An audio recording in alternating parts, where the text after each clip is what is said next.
High-altitude climbing is one of the world's most dangerous athletic pursuits.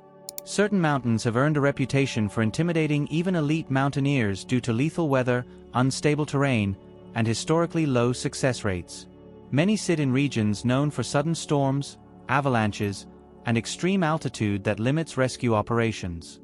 Some remain rarely climbed because of remote access, political restrictions, or severe technical difficulty. This documentary examines these peaks through verified data, real expeditions, and the environmental forces that continue to challenge human endurance. K2 stands in the heart of the Karakoram Range, rising to 8,611 meters on the Pakistan-China border. Its steep faces and exposed ridges have led many mountaineers to label it the most dangerous high-altitude climb in the world. Every major route demands technical precision from the lower sections onward, long before teams enter the death zone. Unlike mountains with gradual slopes or less complex terrain, K2 offers no simple line to the summit. The Abruzzi Spur, the most frequently attempted route, presents sustained rock, ice, and mixed climbing across thousands of vertical meters. High on this ridge lies the bottleneck, a narrow traverse beneath a massive, unstable sérac. This section has caused multiple fatal collapses over the decades, and its position leaves climbers with little room for protection or retreat. The psychological pressure described by elite mountaineers comes from the knowledge that the sérac can fail without warning. Weather is another critical factor. The Karakoram is known for unpredictable storms that move in rapidly from the west. Wind speeds at high altitude can exceed safe limits within hours, and heavy snowfall often loads steep slopes, increasing avalanche danger. These conditions have trapped teams above 8,000 meters, where oxygen levels fall to a fraction of those at sea level. Rescue options near the summit are virtually non-existent. Helicopters cannot safely operate at the altitude, temperature, and wind speeds common on K2. This forces climbers to rely entirely on their partners and their own strength for any descent, even when injured or exhausted. Historical fatality rates, around 20 to 25% before 2020, reflect these realities. Reaching base camp itself requires a demanding trek across the Baltoro Glacier, adding logistical complexity before climbing even begins. All of these factors combine to make K2 one of the most feared objectives in mountaineering, a peak where technical difficulty, storm exposure, and altitude converge with almost no margin for error. Annapurna I rises to 8,091 meters in the Himalayas of central Nepal. It forms part of the broader Annapurna Massif, a region known for steep faces, unpredictable weather, and a long history of fatal incidents. For decades, Annapurna I has carried the highest fatality-to-summit ratio of any 8,000-meter peak, with historical rates near or above 30%. Its terrain, combined with its weather patterns, has made it one of the most feared objectives in high-altitude mountaineering. The south face is among the most avalanche-prone slopes in the Himalayas. Its steepness, heavy snow loading, and unstable ice formations create continuous objective danger. The north face, although less vertical, presents complex route finding across broken glaciers, séracs, and deep crevasses. On both sides, climbers face large sections where avalanche exposure cannot be avoided. This persistent risk forms a psychological pressure described repeatedly in expedition reports. Weather is a defining factor. Annapurna sits directly in the path of monsoon-influenced systems, causing rapid shifts during both pre-monsoon and post-monsoon climbing seasons. Snowfall can change conditions within hours, destabilizing existing tracks and burying fixed ropes. Forecasting improvements have reduced some uncertainty, but the mountain remains notorious for narrow and unreliable weather windows. Real incidents highlight the scale of movement on the massif. The 2014 avalanche, which struck the Annapurna trekking region, demonstrated how quickly heavy snow can release on these slopes and how widespread the effects can be. Although lower than the main climbing routes, the event illustrated the inherent instability of the region's snowpack. Annapurna's logistical challenges also add to its danger. Access to base camp requires extensive travel across remote terrain, and the final climbing stages involve high-angle ice, thin air, and exposure to sudden storms. Combined with its historically low number of total summits, the mountain remains a serious test for elite climbers who approach it with caution and respect. Nanga Parbat rises to 8,126 meters in the western Himalayas of Pakistan. Its scale, isolation, and severe climbing history have given it one of the most formidable reputations in mountaineering. Before the first successful ascent in 1953, the mountain recorded a long series of fatal incidents, particularly during early German expeditions. These events established its early fatality rate as one of the highest among the world's major peaks. The mountain is defined by two major faces, the Gyamir face and the Rupal face.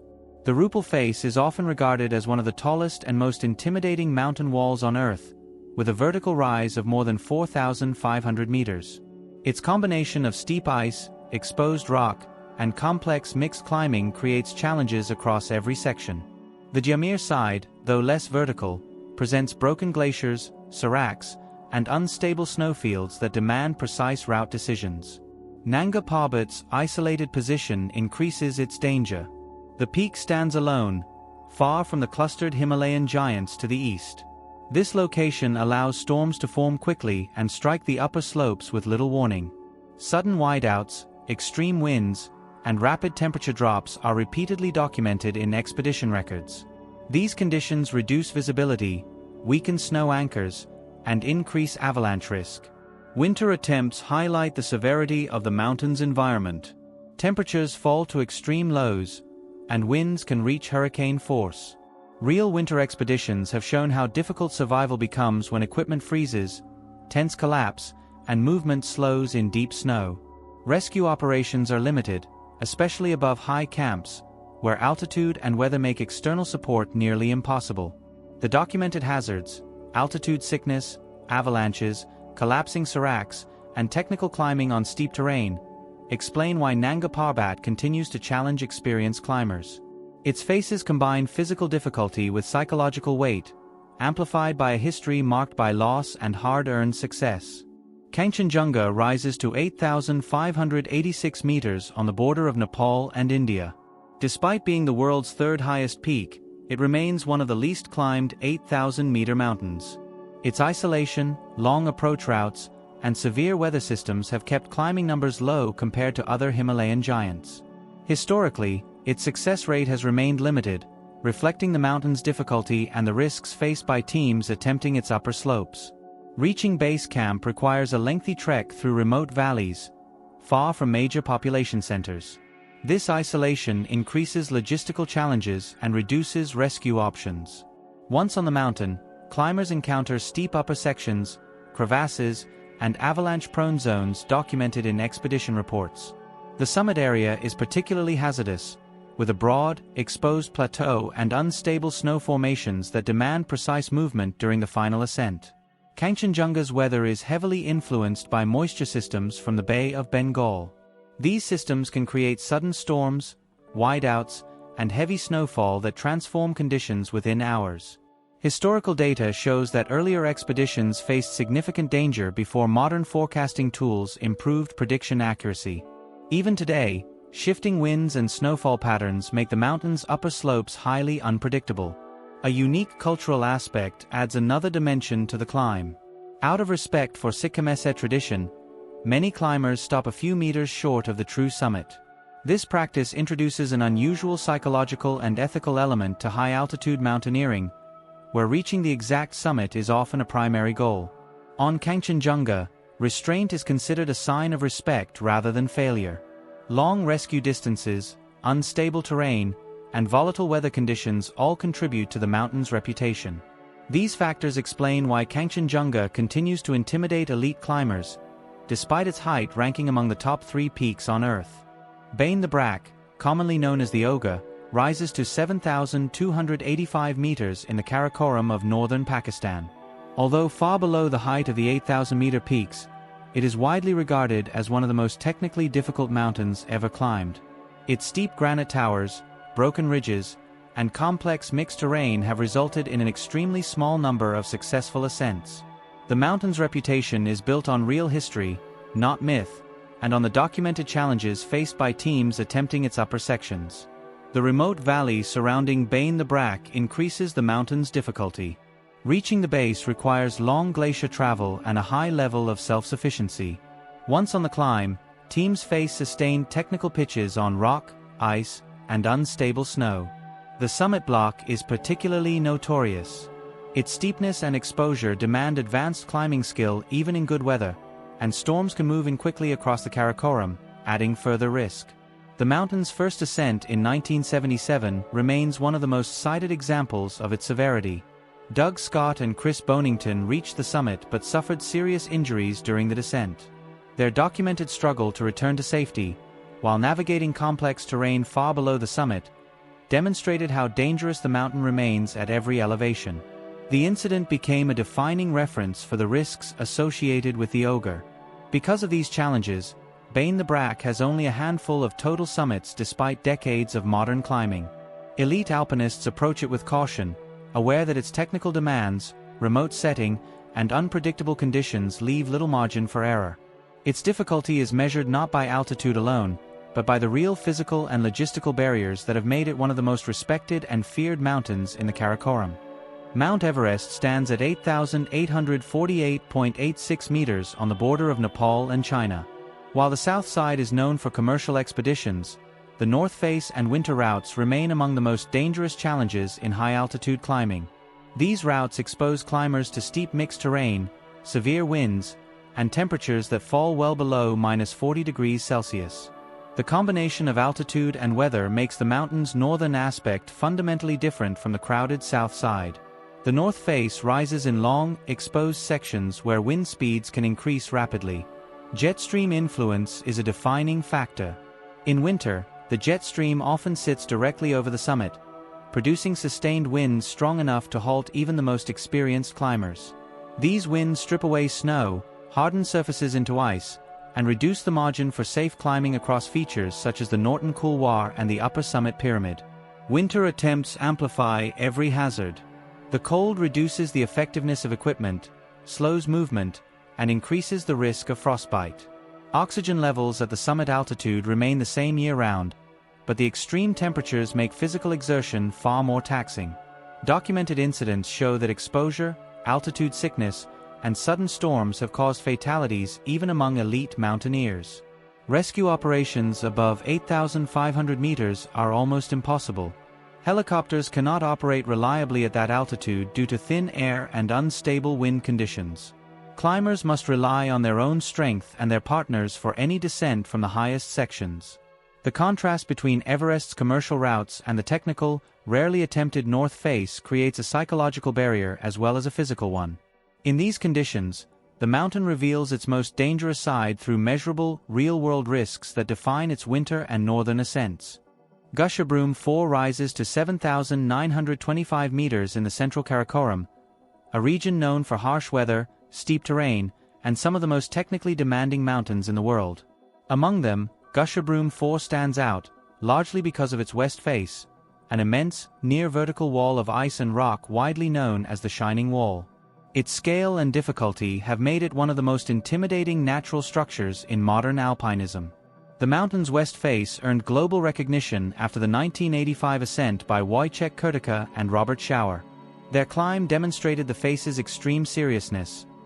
Minimal resting points, complex transitions between ice and rock, and near-continuous exposure.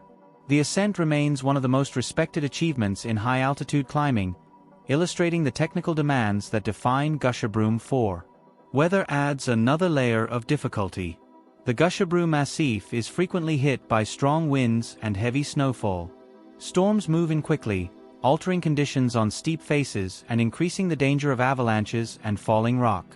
These conditions limit climbing windows and make route finding challenging, even for elite teams. Only a few established routes exist on the mountain, and the low number of successful ascents reflects the seriousness of its terrain.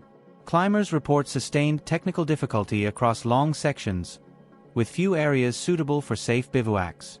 The combination of altitude, exposure, and harsh weather creates a level of commitment rarely found on other high peaks. Gasherbrum IV remains a selective challenge, attempted only by highly experienced alpinists who understand the risks involved. Its reputation is built entirely on measurable difficulty and the limited number of successful climbs, reinforcing its status as one of the Karakoram's most formidable objectives. Siula Grande rises to 6,344 meters in the Peruvian Andes, within the Cordillera Huayhuash. Though not among the world's highest peaks, it is regarded as one of the most objectively dangerous due to its steep faces, complex glacier systems, and rapidly changing weather. The mountain's west face is especially severe. Its near vertical slopes, corniced ridges, and hanging seracs create continuous exposure where protection is limited and conditions can shift without warning. Navigation across the lower glaciers is a serious challenge. Crevasses are deep, irregular, and often hidden beneath thin snow layers. Expedition accounts describe the terrain as unstable and slow to cross, with travel requiring constant assessment of snow bridges and potential collapse points. These objective hazards have kept the number of attempts on Siula Grande low compared with other Andean peaks of similar height. The mountain became internationally known after the documented 1985 incident involving Joe Simpson and Simon Yates. Their climb of the previously unrepeated west face, followed by Simpson's fall and the difficult descent that followed, highlighted how quickly danger can escalate on high, exposed terrain. Their experience, widely reported and based entirely on real events, reinforced Siula Grande's reputation for unpredictability and technical seriousness. Weather in the Cordillera Huayhuash further complicates climbing attempts. Sudden storms can bring heavy snowfall, strong winds, and poor visibility. These conditions affect both the glacier approaches and the upper slopes, increasing the likelihood of avalanches and destabilizing cornices. Even experienced climbers approach the mountain cautiously, aware that the combination of terrain and weather allows little margin for error. Siula Grande remains an intimidating objective, defined by measurable risk rather than altitude alone. Its documented history and demanding physical environment explain why it continues to deter all but the most skilled alpinists. These mountains represent some of the most dangerous and technically demanding environments on the planet.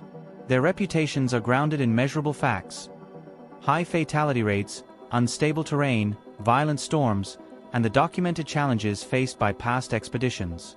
Elite climbers approach these peaks with caution because each ascent pushes the limits of human endurance at extreme altitude. The real hazards, avalanches, serac failures, rockfall, sudden weather shifts, and severe cold, cannot be fully predicted or controlled. This documentary has presented a factual look at why certain mountains remain feared despite modern gear and improved forecasting. The central message is clear: in high-altitude climbing, nature holds absolute authority. These peaks stand not as trophies of achievement, but as reminders of the forces that shape the earth and the narrow margin that separates survival from loss.